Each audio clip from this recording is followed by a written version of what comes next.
The overall goal of this procedure is to deliver low volumes of high-titer lentiviral particles carrying specific DNA constructs to the adult mouse ventricular-subventricular zone to infect all of its cell types, or to the lateral ventricle to infect ependymal cells only.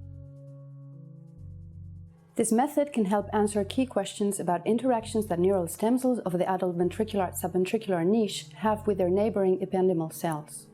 The main advantage of this technique is that lentiviral vectors integrate into the genome of target cells in a cell cycle independent way, allowing for long-term modification of rarely dividing cells.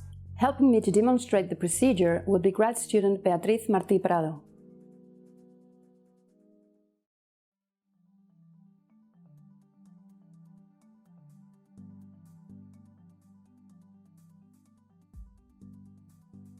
To begin this procedure, sterilize a 5 microliter syringe with a 33 gauge needle by spraying down the body and needle with 70% ethanol.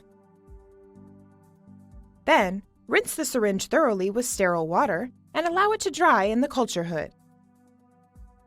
Next, prepare a biohazard waste container with 10% bleach for immersing all the waste from this procedure.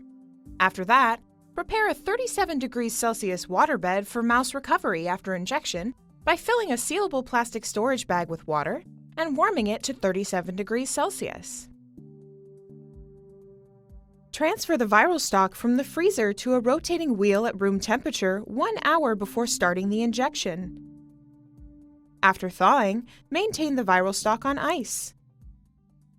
Prior to the stereotaxic injection, dilute the concentrated viral stocks with PBS in the culture hood.